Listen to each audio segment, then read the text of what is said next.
Visible à l'horizon depuis la Finlande, la torche en feu du site gazier de Portovaya.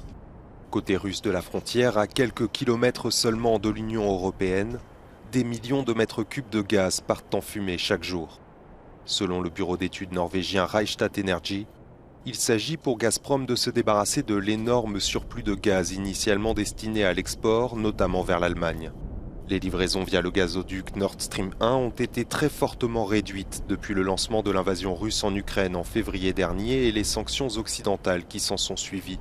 Berlin y voit un geste politique, tandis que Gazprom évoque des problèmes techniques. Selon les experts, il est effectivement possible que la station de Portovaya brûle son gaz à cause de dysfonctionnements.